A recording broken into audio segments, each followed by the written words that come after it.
Have you noticed with injuries, people just kind of seem to accept them? I was like, I just got injured. Yeah. There's not a lot of thought into, because I think maybe because they don't want to take responsibility.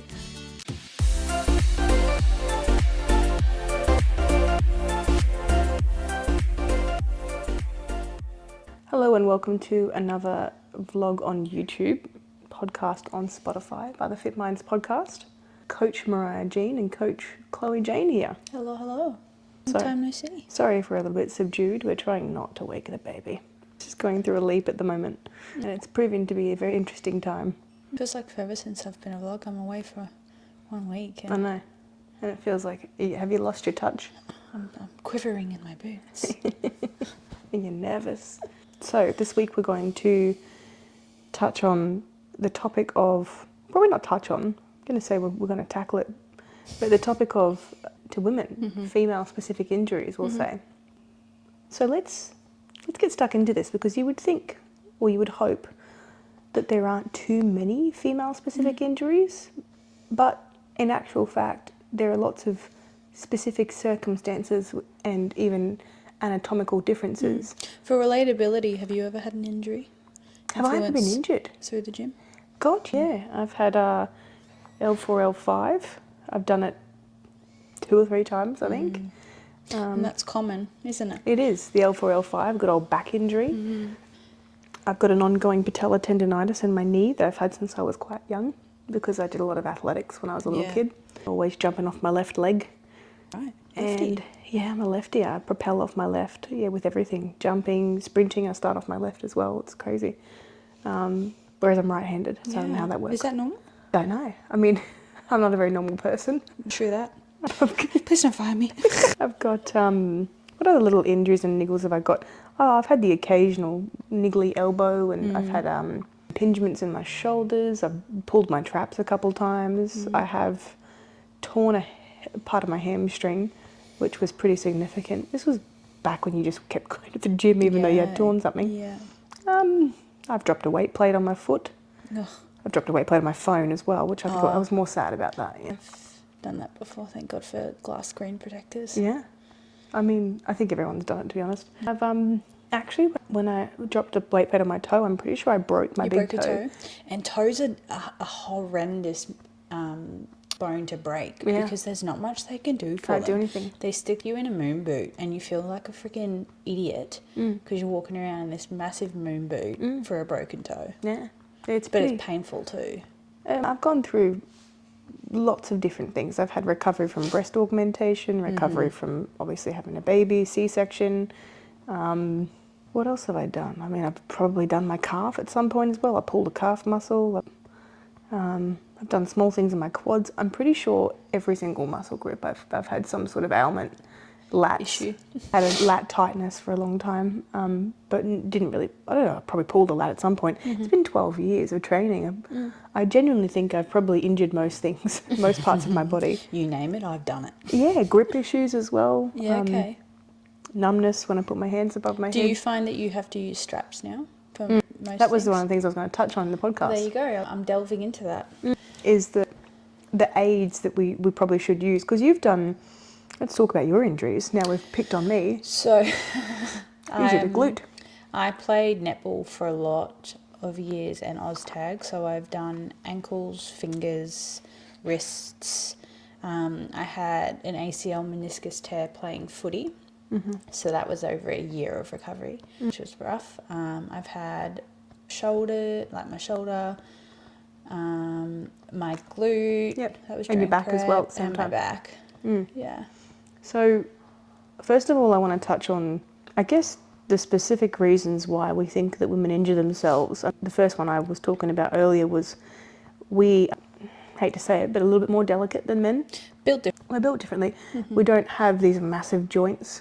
We, predominantly we come in at the waist and we go out at the hips. So you imagine that, our core isn't as chunky or thick as theirs. Stable. Isn't as stable. I would say technically we probably have, the capability to have better core strength in the way of like birth and stuff. I think it's got something to do with our pelvis as well. Like we're wider in the pelvis than most men.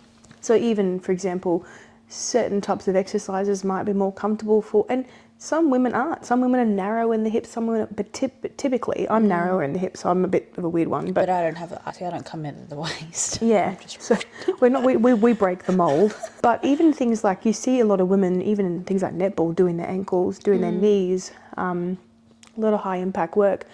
And the thing is, right? Have you noticed with injuries, people just kind of seem to accept them? I was like, I just got injured. Yeah. There's not a lot of thought into, because I think maybe because they don't want to take responsibility for what they could have done wrong. And I think sometimes as women, we are guilty of pushing it aside. Yes. Being like, oh, I've got so much else on my plate.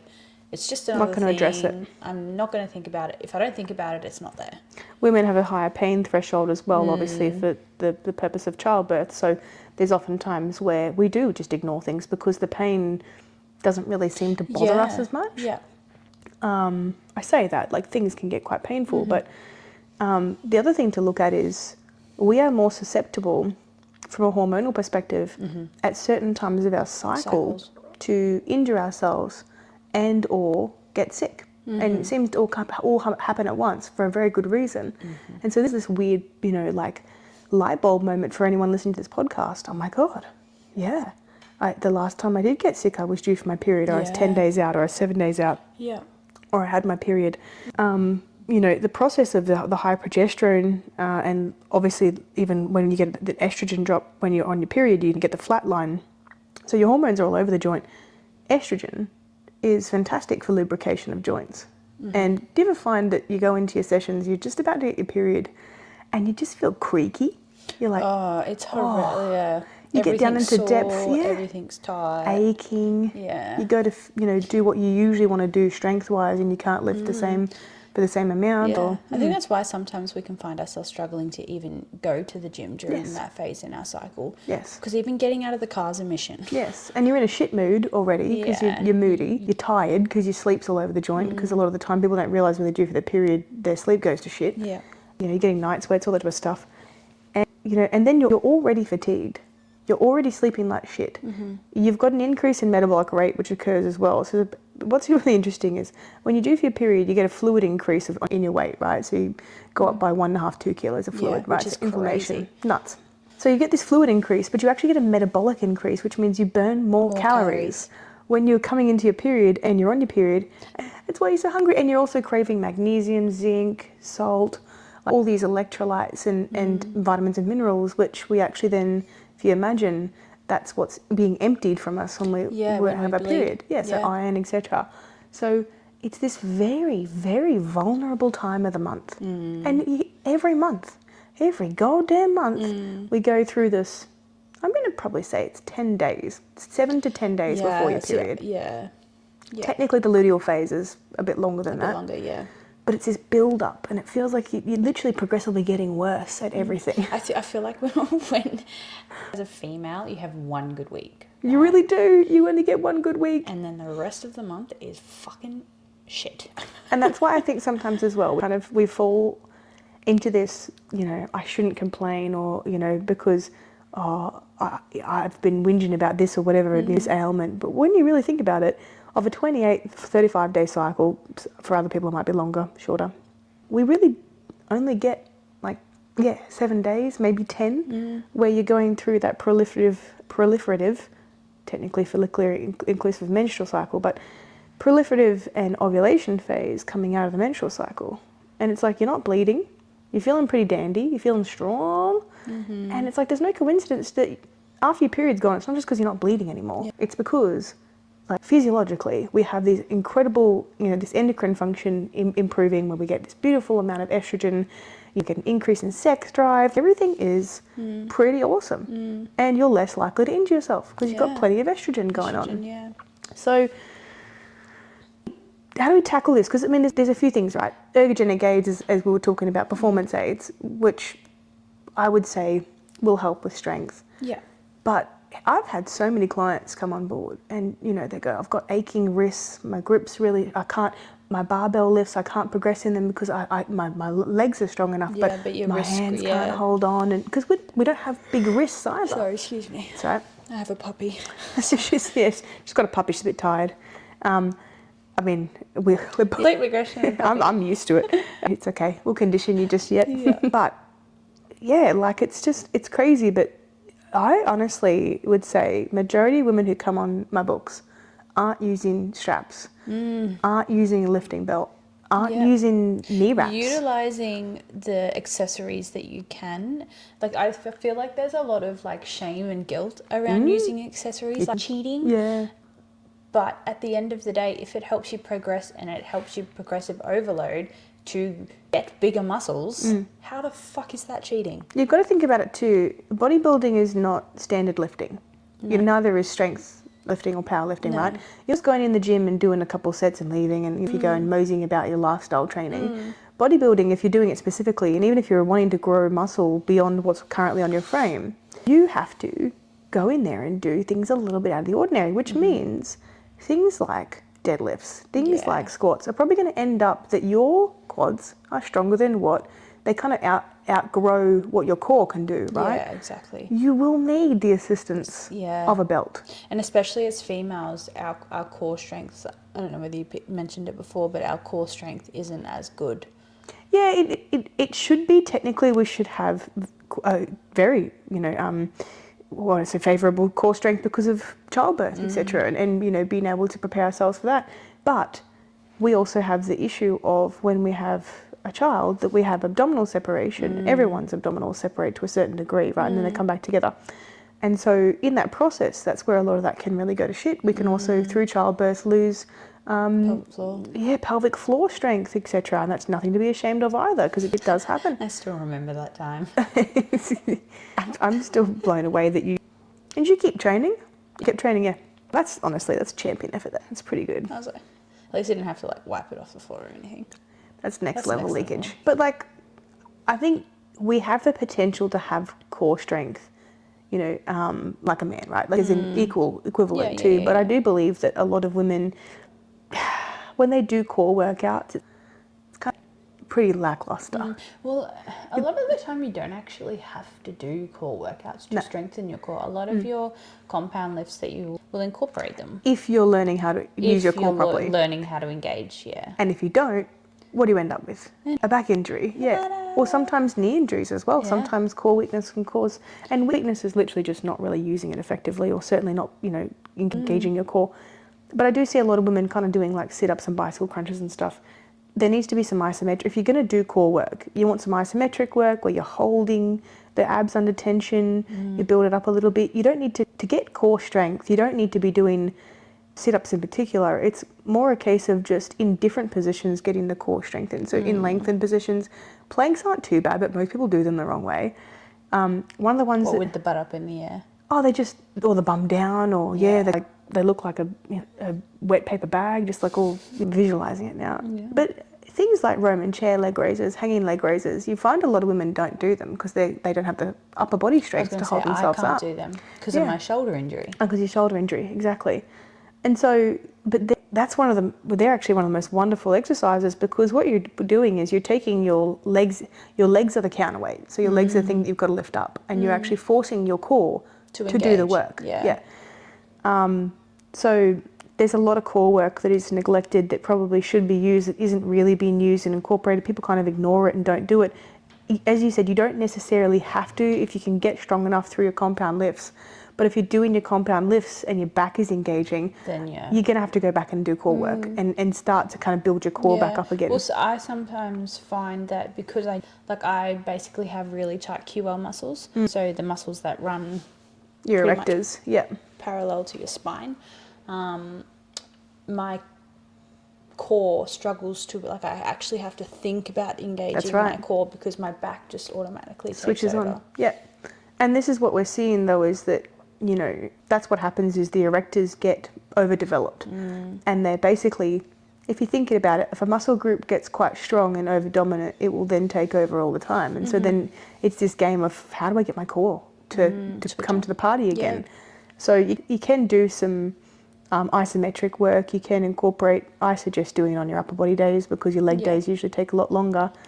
And you don't always have to do like crunch downs and cable crunch downs. That's probably more for abdominal protrusion, but not necessarily for you got to think that this core has got to switch on in positions where your abdominals everyday. are lengthened. Yeah, everyday stuff, squatting down, doing deadlifts, and so crunching doesn't really, like, if you think about it, it doesn't really replicate that movement. Yeah.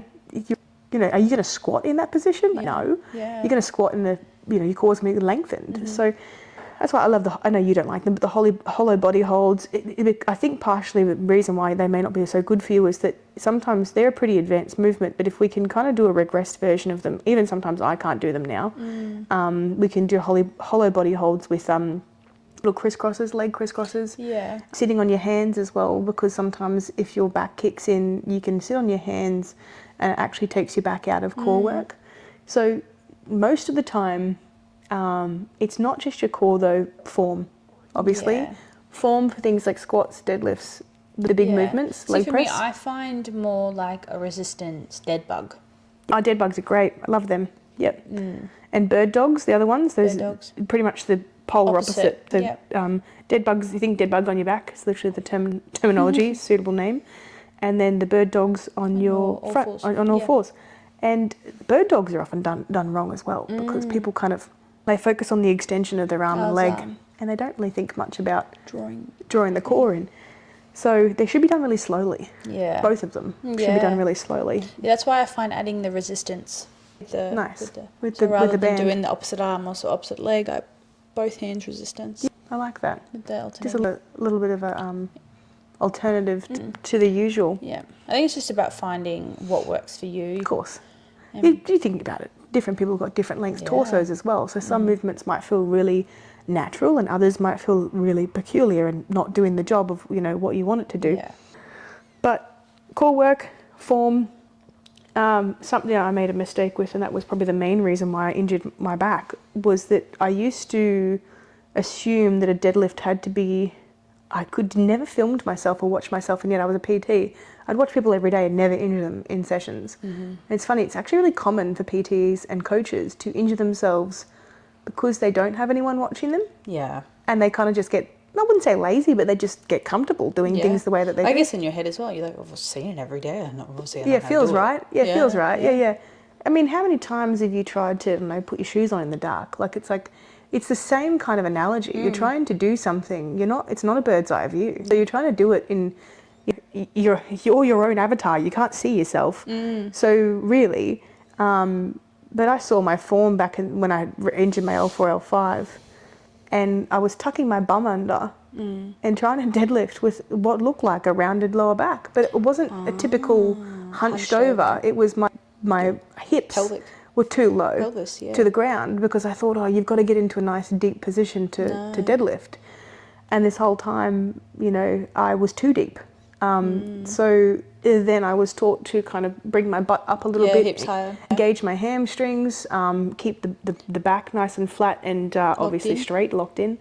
And off we went and I still don't do barbell deadlifts. They're not in my program anymore. No, I don't often program them either unless people ask for them or like them. And the main reason is because you think about a barbell, I talk about barbells all the time as I don't really like them, but a barbell is this fixed piece of equipment, and if you were to draw a line with it, it's got the potential to sway like a pendulum, right, and move back and forth. And so unless you've got this perfect centre of gravity to work with, Yeah. a few inches either side of that middle ground, and you're looking at an injury. Exactly right. Your knees, back, depending on where your spine goes. And I just think, I don't know, barbells are really good for powerlifting. They're good for those types of events, but certainly really need to be taken into consideration that barbell work is incredibly complex, that you need to master Takes a lot of it. skill, You need to master it. So sometimes I program it, sometimes I don't, depending, and most people won't program for, but if you want to do barbell work and you're fascinated by it, then by all means get your form right. Foot positioning as well. But this is like female specific we're talking about. I see a lot of back injuries. I see quite a few knee injuries, but that's usually as a result of not foam rolling or stretching out quads. It's a big problem. Quads and hamstrings. Quads and hamstrings, they're just if you think about it, much of the reasons for the injuries that we're looking at here is, yes, we can say form, but if form is pretty good, Yeah. and if form isn't, sometimes it's because you are too tight and you can't actually even get into the position you need to get into. But if you think about it, what are the surrounding muscle groups to that joint or to those joints? You know, what condition are they in? Yeah, that's right. If you're hurting your knee, maybe it's not necessarily your quads. It could be your hamstring towards the back here, and or it can be calves as well. Shoes is another big one. Yeah. You find women are too fascinated with wearing what's fashionable or what looks good with their outfit, but oftentimes shoes will take your toes. If you're looking at the vlog, guys, imagine my hand as toes. It'd be kind of weird if it was, but I've got toes for fingers. But shoes, narrow shoes, and women's shoes are usually pretty typically narrow. If you've got a wider foot, you're screwed. Yeah. Take your toes and squish them into a ball. Our feet are not designed to be used that way. Yeah. They're not paddles. Do you know what I mean? And so we're actually meant to be able to spread our feet and have like a webbed effect with toes, so that we can grip onto the ground. Floor, yeah. With our toes and Exactly. the ball of our feet. So shoes, ladies. You might be thinking, okay, well that means I've got to wear Converses or flat shoes to the gym See, I for have leg day. Converses, and they are narrow. Yeah, exactly. So I was literally going to say, no. Yes, Converses are good in the sense that they have like next to no, like they're flat. No heel. Right. Encourages the ankle mobility instead of But- being reliant on a heel. The ability to spread your toes. I wear Converse to the gym, but when I'm doing my big heavy compound lifts especially, I take my shoes off. Yeah, I know. And here's the thing, right? Most gyms probably won't allow you to do that. Well, fuck them. Yeah. Someone's going to chase Chloe around now with a pair of shoes. I dare you. Put your shoes on.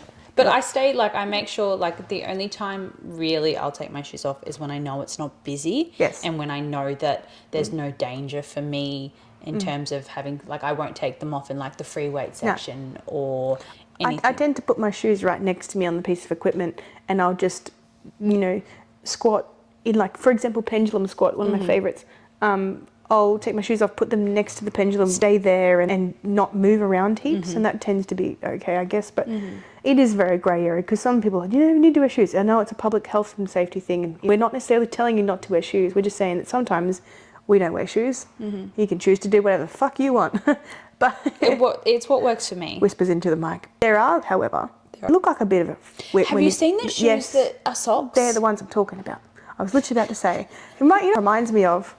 I wish I could put up on the screen right now those rainbow toe socks that, Oh, as a kid? that we convinced our parents to buy. I used to have like a rainbow pair. Yes, And they we were all like- did. We all did. Chloe, do you think... I thought I was special. Chloe's like, I had this really rare pair of rainbow socks. I don't know whether you... I I've never reckon seen I them could before. sell them on eBay for like Oh, a you million. fucking could. I don't even know where they are. You I could. think they're somewhere. You've got them. Probably. Mum's a hoarder. So is my mum. How weird is that? My mum's kept some weird shit from my mum was just here actually for a few days. Anyway, we digress. There are shoes. They actually are quite expensive. They kind of look a bit weird, hey? But they have toes cut out for your toes to be able to spread. And look, I hate the look of them. They're very good shoes because they are meant to not be like shoes, but be like shoes. Protective like shoes. But not Yeah. shoes. There's lots of different variations. You can get some sneakers that are netted, so meaning the top part of it is like a fly net, and it is very breathable and very flexible, and so is the sole. So that would be what I would suggest. I know they're not overly fashionable. They're not your freaking Nike Air Force Ones or whatever the freak people wear these days. I read something yesterday on the topic of shoes. Is it not cool to wear ankle socks anymore? Is that an old people thing now? Are you a Gen Z or a millennial? I don't know which one you fall into. Still wear ankle socks. Okay, so you would definitely still be a millennial then, because apparently there's this thing with crew socks that ankle socks are apparently old people It things. just depends on what sort of shoe I wear.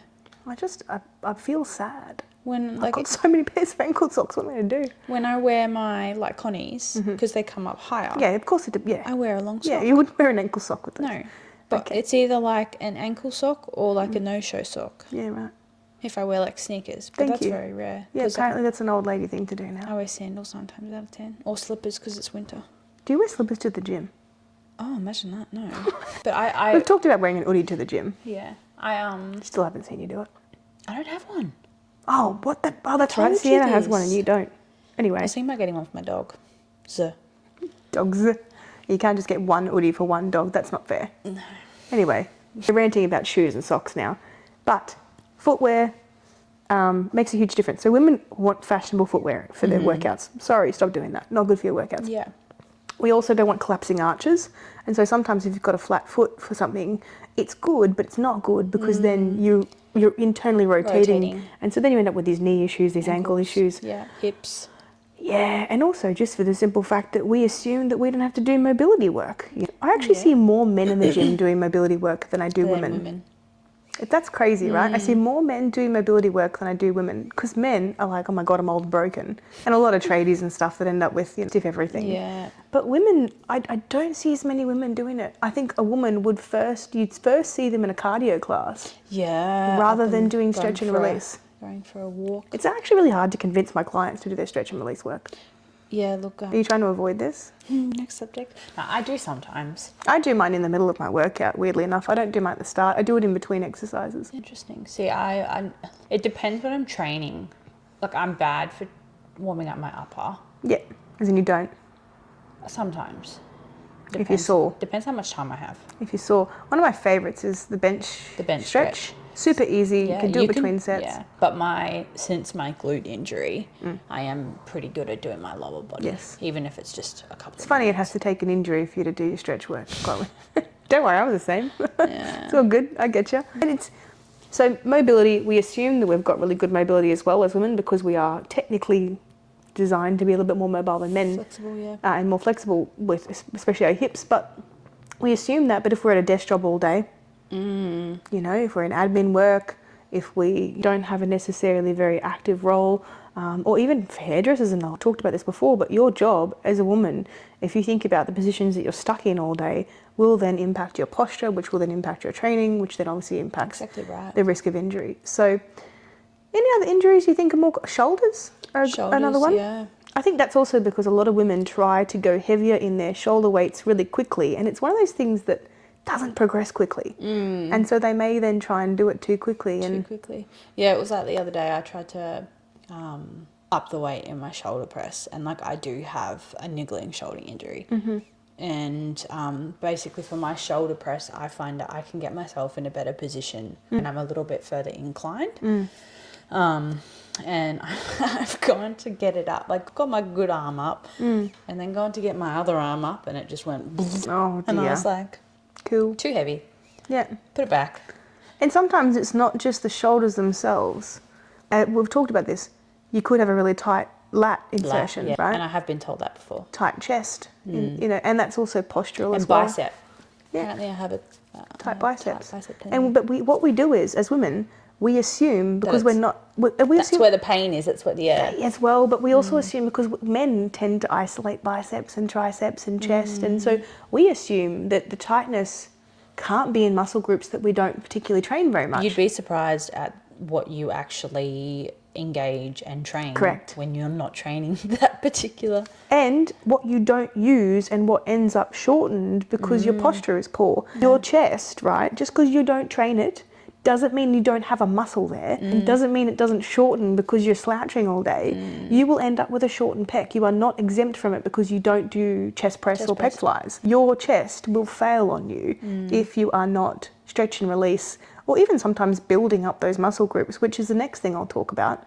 Things like runner's knee, for example, that you see with women who run. One of the most common causes of injuries in those who do cardio or even HIIT training, etc., is because they haven't properly built up with resistance training the muscle groups that surround the joints that they're injuring. Yeah, so funny story. When I did my knee, basically my knee was a contact injury, and the surgeon had said to me that if I hadn't have had the contact injury, there was no way that I was going to injure my ACL or meniscus because of the size and the strength of my legs, my quads specifically. It protected you. Yeah. Yeah. Like when I came in, apparently all the surgeon and all the nurses were going on about the size of my legs. And I was like, Chloe, just a reminder, everyone goes on about the size of your legs. Thanks. They're beautiful. Thank you. They're absolutely just chef's kiss. Yeah. It's like my back. My back is, Yeah. Although I can't even fucking see it. It's a useless thing to have that's pretty. It brings you in. You can't face the camera with your back. You can't see it. Where is it? Where is it? Show me. Show me. Gotta get someone else to take a picture of it. Yours is just right there in your face. Your beautiful chicken drumsticks. Love them. Anyway. But yeah, that was... Your chicken drummies protected your knee. Well, not really, because I still have the injury. But they were saying that if it wasn't a contact injury, then there would have been no way, because typically your ACL and meniscus is injured from a lateral movement. And they had said that because of too much strength. It's nuts. It's very interesting. This is why, and this is also another thing with women, we try and keep our weight down, right? So we're all trying to be skinny and not weigh much, right? And then the problem is that, I know I got cat fur and dog hair and probably baby stuff as well, yeah. We've got this issue where we've got all these ideas in our head where we think we've got to weigh as little as possible, be as small a size possible, and then we're going for runs. And then it's like, oh, cool, you have no supporting muscle tissue. You're not even trying to build up supporting muscle tissue, also under-consuming calories chronically as well, which then we see with under-consumption of calories, people are more likely to injure themselves too. So it's like this storm waiting to happen where women are just hurting themselves all over the place. Eat your fucking food. Eat your calories. Because protein helps to build muscle tissue, right? We want muscle tissue. We don't want to weigh as little as possible. We want to have the surrounding muscles. And, as we age, we go through menopause. We have the increased risk of osteoporosis as well because of birth control being used long term, which is reducing our calcium absorption and our iron absorption. And what happens when we have reduction in calcium absorption? We then have more brittle bones, so we're more likely to break them and get arthritis. And it's like, the problem is everyone's walking around with their fucking heads in the sand going, I don't know why I'm getting injured and I don't know why I'm fracturing. And you know what? It's not their fault. It's not anyone's fault, really. No. Poor education. Yeah. Somewhere along the lines, probably not seeking out the education, which is a little bit their fault. Yeah. But coaches, not having this information, not having this knowledge, not really doing the research behind it. Yeah. Women are more likely to have calcium deficiencies, iron deficiencies, iodine deficiencies. It's nuts. Yeah. How many deficiencies women, I get a woman do a health pre-screen, there's fucking a million gazillion things going on with her. A man does one and he's just plain and simple clean cut. Like, yeah, I just want to gain some muscle. Just want to gain some muscle and pretty healthy. Yeah, because women have a lot of these ailments and issues because a lot of the time birth control does have a lot of side effects. People think it doesn't. If you've been on birth control for more than 10, 15 years, there is going to be some stuff going on there. Yeah. Doctors just smack you on it, not even thinking about it. Yeah. Even my doctor more recently was like, oh, we need to put you on birth control. Well, how's this? I have a good friend of mine. She's trying to conceive. Yeah. And her gyno turned around and said, oh, we'll just pop you on the pill. I actually think a gynecologist has gone and done a gynecology degree just to tell people to go on birth control. And I'm like, excuse me?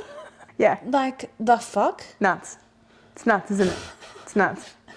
Yeah. You could go and pay hundreds and thousands of dollars to go see a specialist and they tell you... If you have a chronic condition like adenomyosis, PCOS, endometriosis in relation to your uterus and reproductive health, seek a second opinion if you've been told to go on birth control to manage the symptoms. Because at the end of the day, what is the primary use of birth control?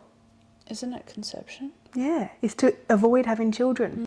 Why are we using it to treat chronic conditions that literally have nothing to do with that? Yeah. As in, it does. It prevents, obviously, we see fertility issues and things rising, but you know what I mean? So on the topic of injuries, because we are digressing, we talk about birth control a lot in podcasts. It's so important we address it. Birth control, synthetic hormones. Yeah. And when you question it, like I question, I've got a copper IUD in, it's no hormones. When you question it, my GP literally said to me, that, bless her, she's lovely, but she's been trained a certain way. And she says, why do you still want the copper IUD? I've got heavy bleeding, bleed heavier with adenomyosis. I've got my uterus is probably not shrinking properly either. And she goes, why don't you want to go on the Mirena? The Mirena would be really good for the adeno. Mirena is literally birth control.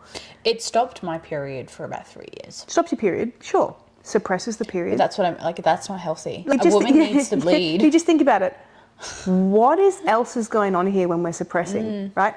And what we don't see is that the birth control, yes, Band-Aid solution, yes, we'll take this thing, we'll pop some pills, you know what I mean? What are the long-term consequences? No one is talking about the long-term consequences of birth control on things like increased risk of osteoporosis. And women are going through menopause, coming off birth control Yeah. and going, fuck, I've got osteoporosis. Where did that come from? Yeah. Because the entire time they were probably calcium deficient and Yeah. never got tested, never had their bone density assessed. Wild. Crazy stuff. It's nuts. So these are the very, very specific female issues that we struggle with. And I honestly do strongly suggest that you start using aids whilst training. Wraps, wrist wraps, right? Just the normal figure eights.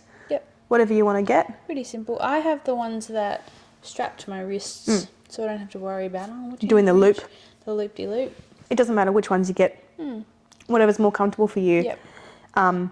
Because that in itself acts as additional support. If you imagine the way that the way it works, the straps around the bar. Then instead of the weight going into your fingers and your hand, goes into the strap. It goes into the strap, which then is attached to your wrist, which then is used as obviously a pulley, right, to then be able to pull the weight up. Well, rather than just using your hands and wrists, it then Correct. Yeah, transfers the everything. weight. That's right.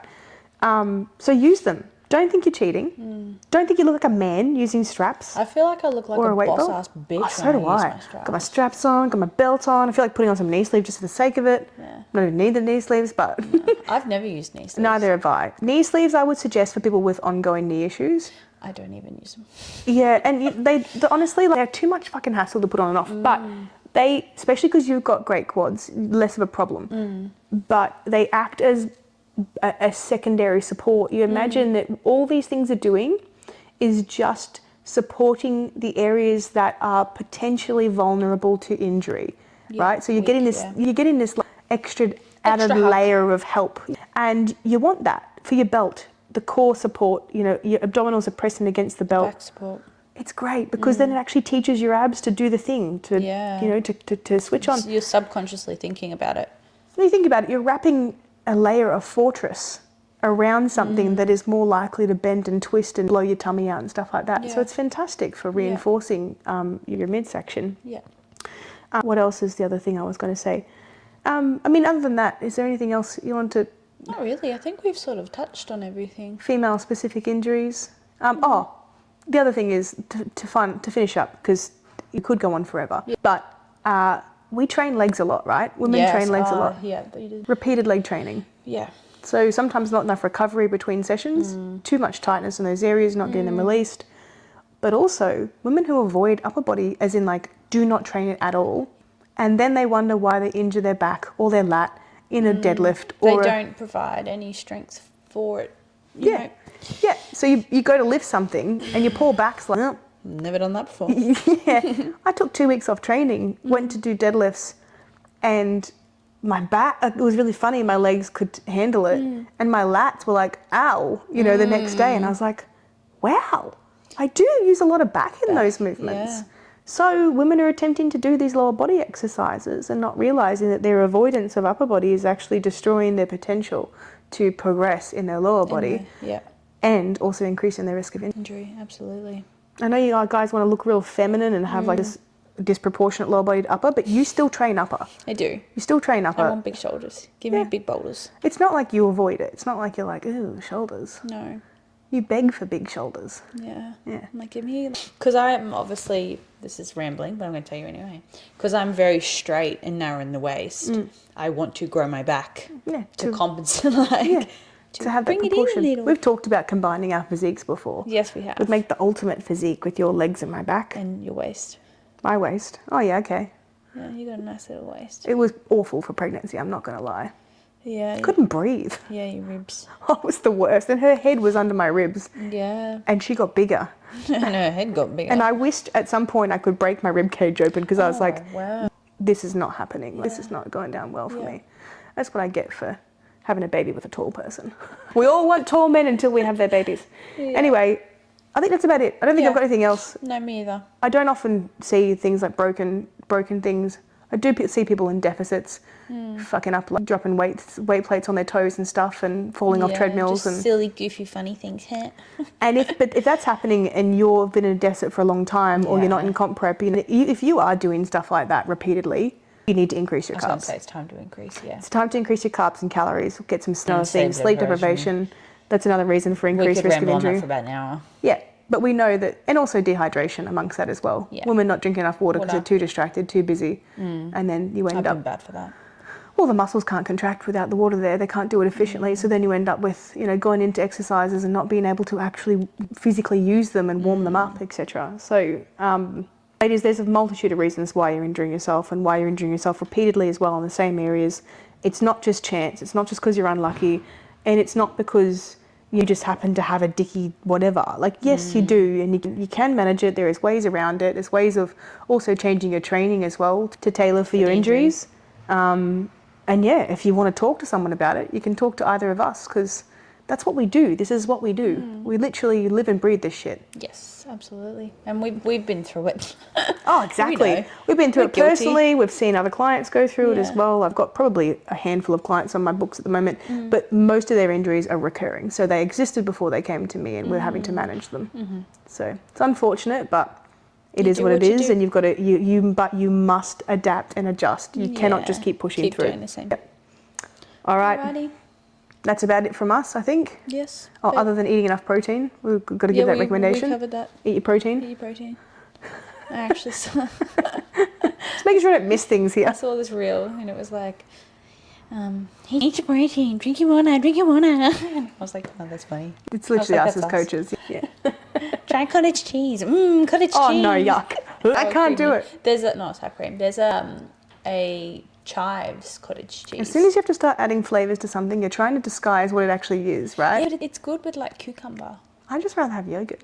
You're trying to convert me to cottage cheese? Is that what you're trying to do secretly? Are you supposed to be savoury? I'm supposed to be this way. Oh no, you were sweet and then you went to savoury. I like cheese still, but I don't like cottage cheese. The cottage cheese doesn't like you? It reminds me of like curdled milk. See, I really like sour cream. I like sour cream too. We can agree on that. Yeah, light sour cream, guys. That's the tip for the day. Pick the light sour cream. It's delicious. It's Scrumptious with some salsa. Are you hungry? I feel like you're hungry. Potato wedges. With some mince, off you go. Yes. All right, guys, we're going to finish up. Thanks a lot for tuning in. As always, if you have any other topics you want us to cover, you never bloody do tell us any topics. You're all willing to tune in, but you're not willing to contribute. You know what, though? If we got some topics, I reckon they'd be pretty silly. It'd be like, how do I wear my underwear? Shit like that. How do I not fail at life? Well, I can't relate to that. Worst periods of my life. All right, guys, we're done. We're going to finish up. I'm going to have some lunch. Thanks a lot for tuning in. Bye. Bye-bye.